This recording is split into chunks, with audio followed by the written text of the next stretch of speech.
The Mad Hatter. Let's have a closer look at it.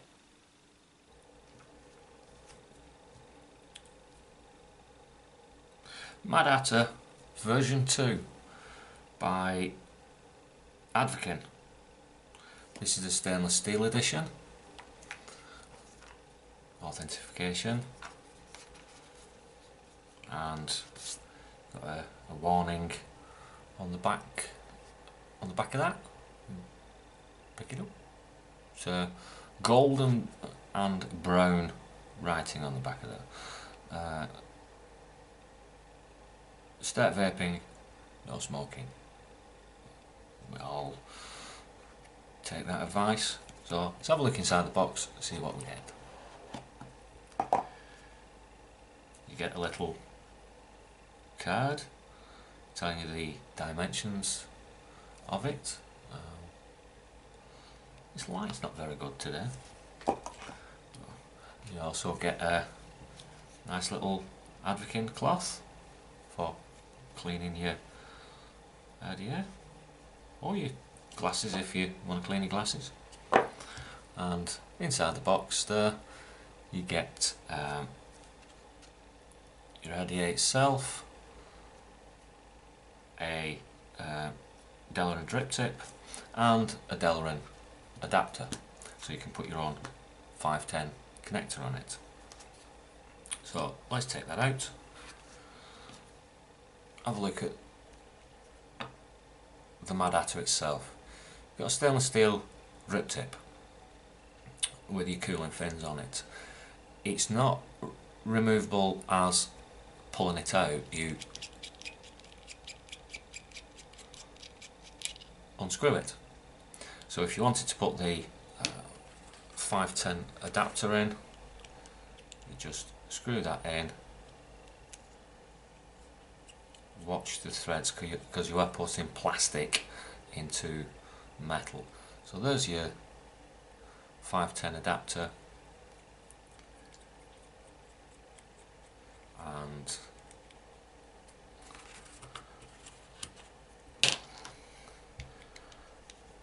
there's the wide bore Delrin.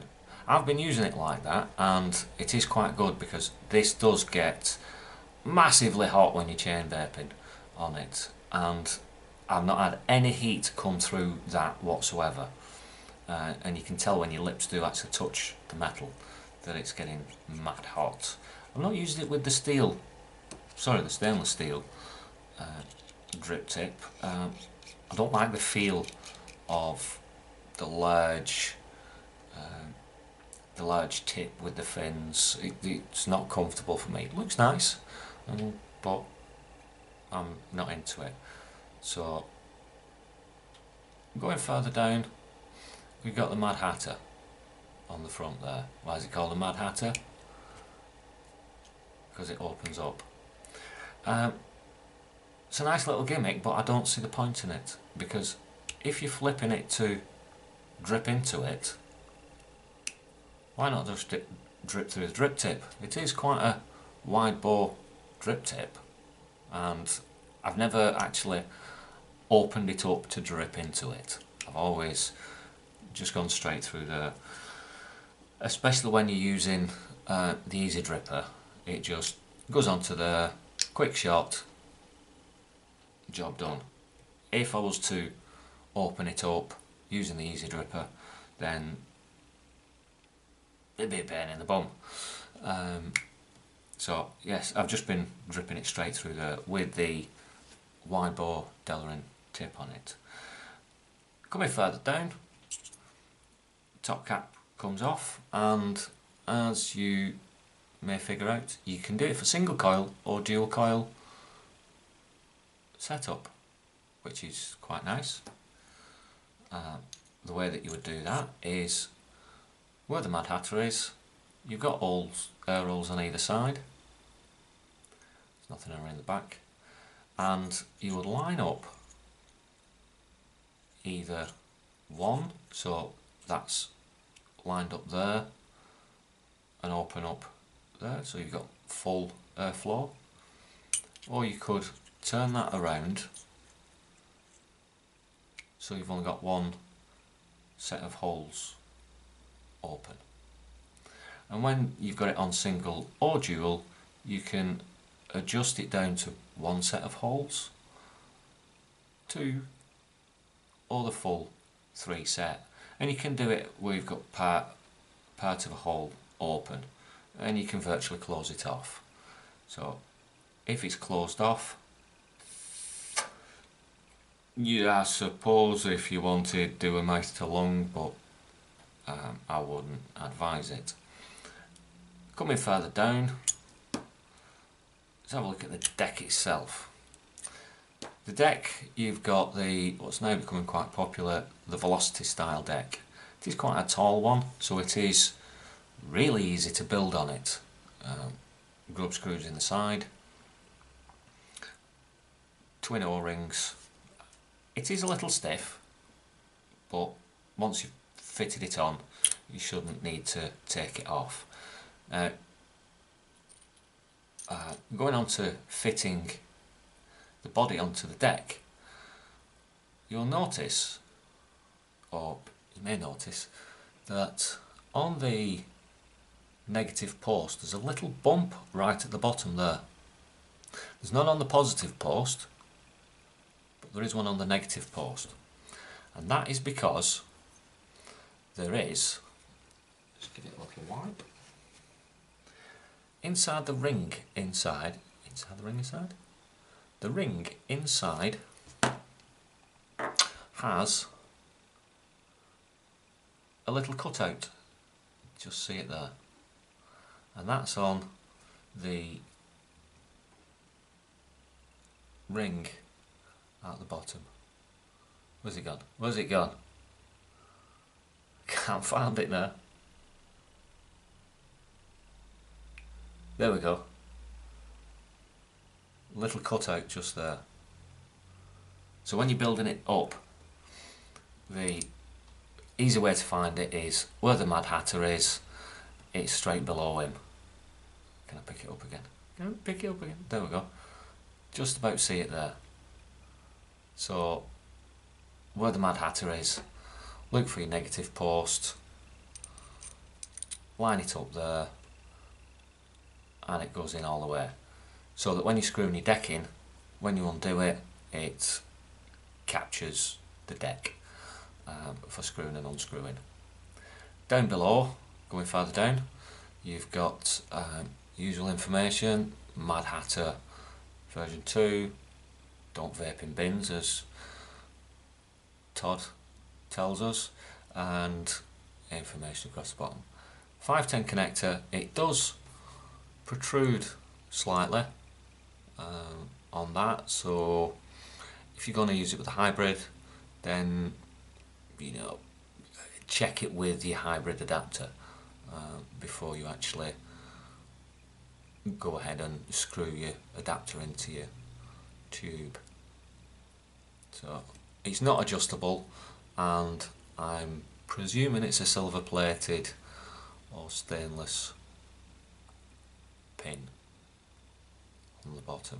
I've had no problems with it firing, or I'm using it on regulated boxes, but we'll go into that shortly. But back to the box. There's a little secret compartment inside the box. Little ribbon at the bottom. Pull your little ribbon and you have a bag of spurs. O-rings, Allen key. In fact, you actually get 2 Allen keys on there, and I don't know whether you can tell, there is 2 different sizes of Allen key and 2 different sizes of grub screws. That's because you're getting 4 for your build deck, and that long one is actually for the hinge. The hinge itself is a grub screw. So if your hinge wears out and you're constantly opening and closing it and your hinge wears out, you've got a spare grub screw for your hinge. Like I say, I've never lifted up the top. I don't fill it that way. I go straight through the wide bore deller and drip tip. But if you are constantly opening and closing it, you can replace that. So I'm going to put a build in that, and I'm going to come back once I've got a build in it. In fact, no, what I'll do, I'm going to put a build in it, I'm going to go back up top because it's a velocity deck, and if you want to know how to build on a velocity deck, there's loads of people building on velocity decks out there. So just have a look on YouTube or Google, and just do a search for velocity deck. So I'll catch you up top. I'm going to put a build in it, and then we'll have a vape on it. That was a look at the Mad Hatter, brief introduction and a look inside the box and inside of the RDA of the Mad Hatter itself. I've presently got it with the wide bore Delrin tip on. I prefer that one to the steel one. I don't like the feel of it. I've got at present a 0.31 ohm. It's 316L, 10 wraps round a 2.5mm diameter, dual coil. Got both holes fully open, both air holes fully open. I'm going to be doing it in temperature at 220 degrees, and we'll see what that's like.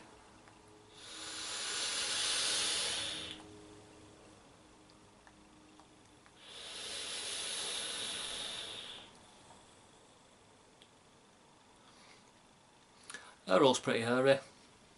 Floor, sorry, is pretty airy. I'm getting a good flavour off it, good vapour production. Just turn it over to wattage, still with the 0.31. Just give it another drip. I'm going to be doing 70 watts.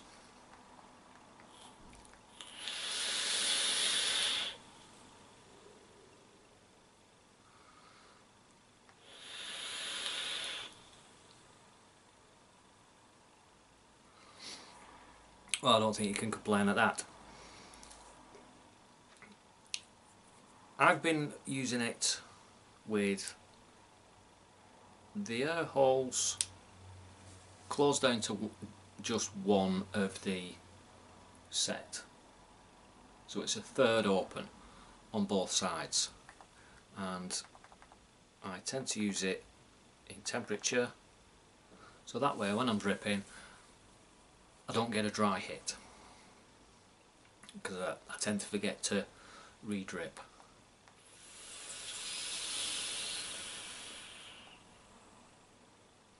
It's given me a bit of a restricted long hit.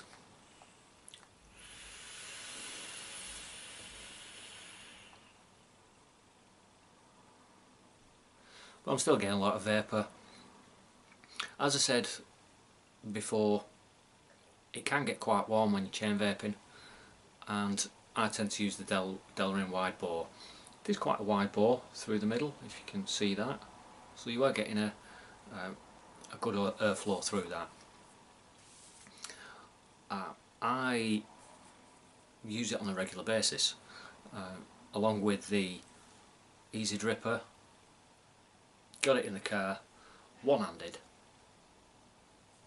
I don't need to flip the cap up and re-drip into it.